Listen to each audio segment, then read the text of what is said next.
Yeah, maybe the 4th of July weekend, but we're here live, baby, because we care about you to help you increase the experience and improve it, whether you're inside or outside those spaces you call home. Home Wizards, Cindy Dole here, and welcome back. 888-539-2980 is the number. This is really a great weekend project. I think with the 4th of July weekend, I know, I'm sure you're like me like this. You have that extra Monday buffer, and so you might have one day just to relax, one day to catch up on odds and ends, and then maybe one day, besides the entertaining or celebrating, to just kind of to dream up something different to make your inside or your outside better. Like we were just talking with Jamie Dury. Well, what about doing something to the counters or to the walls? Like maybe increasing the tile that you have on the bathroom area, maybe creating a backsplash. If you've done this and as a do-it-yourselfer, you probably know that you kind of go, ooh, I don't know, it's kind of like complicated. Is it going to work? It's going to take a lot of time. Well, not necessarily. Wait till you hear about a particular solution here that just might be the ticket for you. With me is a guy who knows all about it, Rob Medor. He's a tiling expert with the Bondera Company. So, Rob, happy 4th of July weekend, and thanks for hanging out with us today. Yes, same to you. You're welcome. Yeah, so first, before we get to a really cool solution, tell us about just tiling overall. Is tiling really popular right now? I mean, in terms of a surface for counters and for walls? Yes, it's really a renovator market right now. Obviously, with the housing the way it is and the economy, people are looking at upgrading their backsplashes up there, upgrading their counters and bathrooms and kitchens, and this is an ideal time. Yeah, and I'm guessing that for anyone who's kind of tackled the whole tiling thing, that there are some mistakes that we can tend to make, right? Yeah. Yes. What are some of the big mistakes that you've seen that we should try to avoid? That maybe we just get so excited and we dive into it and oops, we goofed.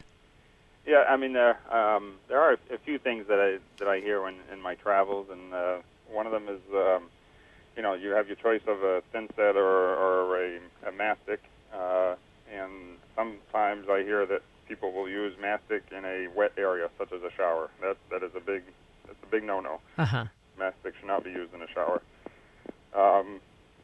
Other things, on the shower itself too, you should be using cement board as your backer board or some other type of product that's similar to that, not sheetrock.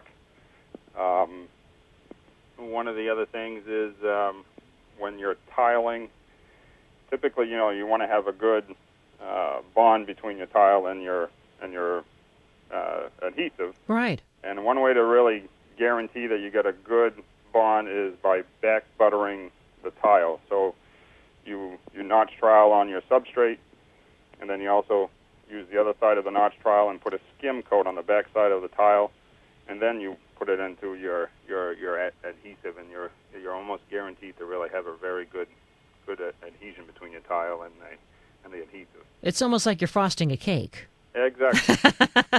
But in terms of using mortar and a setting tile with a mortar mix, I mean, where can things go wrong with that for someone who hasn't even tried it before? Well, it's all in the timing, right? It's you got to read the instructions carefully. That's why you really have to pre-measure, pre-lay your tiles, make sure you've got everything ready to go, and you have a helper to help you. Mm-hmm. Because you've got a certain amount of time, and being in the warmer weather, thin sets tend to set up faster versus in colder temperatures.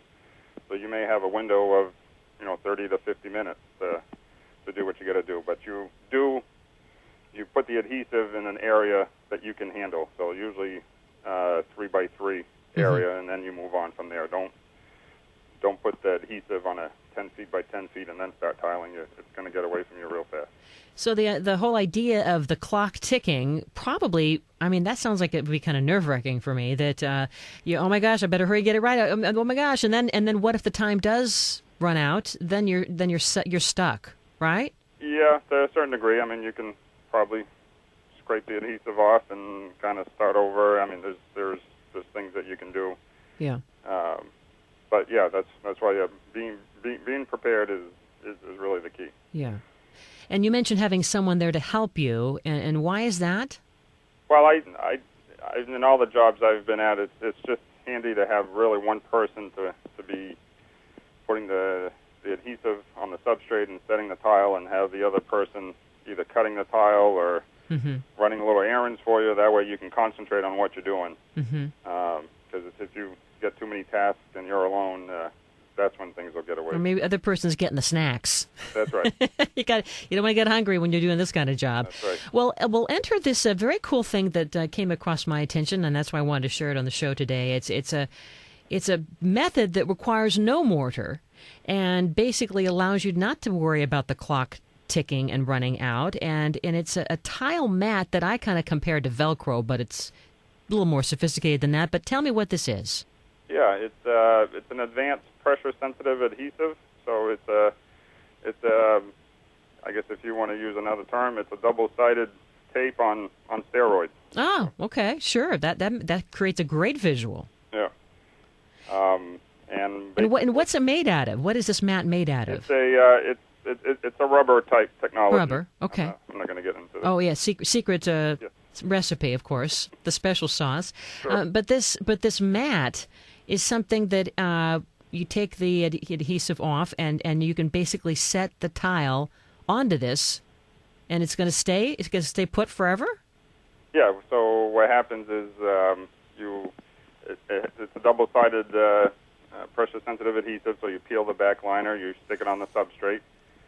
When you do, let's say, for example, your backsplash, you got a 30 square foot backsplash, so you can put that all against the wall. And on Friday night, Saturday morning, okay, I'm going to start tiling. You peel the front liner of the adhesive when you're ready to tile, and you set your tiles on there lightly, and you set your section, your vertical, horizontal, and a certain section. And then when you stand back and look, everything's in place, then you press each tile 3 to 5 seconds. It activates that pressure-sensitive technology I told you about, and then it allows you to grout right away, so you don't even have to wait for tomorrow to start grouting. And that's it? That's it. Peel, stick, and grout. Wow. And so it sounds like we don't need as many tools as we would otherwise. We probably need something to keep the tiles in order. Those tile spacers would be handy maybe, huh? And yeah, you just need a straight edge, a pair of scissors or utility knife to cut the adhesive, a Sharpie to mark your lines on the adhesive or a chalk line, and that's about it. Obviously, you're going to need your grout float to put your grout, and that's pretty much it. And this will last for a few years, huh? If we put this on the walls, even. Yes, walls and countertops. It's a tile adhesive. It's crack isolation, and it is waterproof, so you can use it on tub surround, shower surround, backsplashes, and finally countertops. Interesting. And the tiles aren't going to all of a sudden come crashing down or falling off the wall. No, what happens is it's a pressure-sensitive adhesive. The bond gets stronger with time. Once you grout it in, it locks everything in, and then the bond even gets stronger. Tests have been done to extrapolate long-term testing, and it's a little over 15 years as I speak today, and the test is ongoing. So we'll be up to 20 years here, and probably by the end of the year. Huh. So let's talk about some of the projects that we could use this for. I mean, if we wanted to do this on our existing countertop, for me, we have old tile in our kitchen. Could we put that over our kitchen tile, even if there's some damaged tile, or how do you set the stage before you try to dive into something like this? Yeah, you got to use a little bit of common sense and look over your countertop, whether it's Formica, corian, laminate, or tile. And if it's in decent shape, it's in good shape, you can actually put this tile adhesive on a roll right on the countertop, and then go ahead and set your tile. And what about those rounded edges? How do you accommodate that? You know, that little lip that kind of goes over into the sink. And yeah, there's different ways of, usually there's a front edge. Some of those countertops that you have that have a rounded, you could build up 2 layers with the adhesive, or what we've done in certain cases is there's enough clearance from the countertop and the appliances, you can actually cut the front edge of the countertop, put in a nice piece of finished oak or cherry or maple, and just bring your tiles up to it. Interesting. But for some reason we shouldn't do this on the floor or the ceiling. Why is that? Correct. This particular adhesive, Bondera, tile mat set is it never sets up. It doesn't get hard like thinset or mastic. Oh. And the adhesion gets stronger with time, but it never sets up. And then some of the tiles, particularly ceramic and porcelain, have a grid shape in the back, and the adhesive attaches to the flat part of the tile, and that's mainly it. So, meaning that it doesn't set up, meaning that if it was on the floor, it would tend to move, and then tiles would crack. Right, right. Well, still, this sounds really so fun. It sounds like something we could try even this weekend. And you can check it out. The website is bonderatilematset.com. And Rob, we can also find this in big box stores, right? Yes, it's at Lowe's today. It's at Tile America. It's at Floor and Decor. We're on Facebook. We're on Twitter. Oh, good. I'll fan you if you fan me. Well, Okay. I'm glad that you do it on. Unfortunately, I don't have a Facebook. Okay. Yet, so. No, I'm at Bondera. You found me, and I'll find you guys. Thanks, Rob Mador. Thanks so much. A great tile solution. Doesn't that sound like fun? I mean, it really is almost like Velcro-ing your countertops and your walls. Let's do this. All right. Well, more great things. Thanks again, Rob Mador with Bondera. Now, up next, we're going to talk about home offices and how to make it kind of more organized in terms of all that paper that you've got piling up, and then, of course, the digital paper that's in your computer on your desktop. Home Wizard Cindy Dole on KFWB News Talk 980.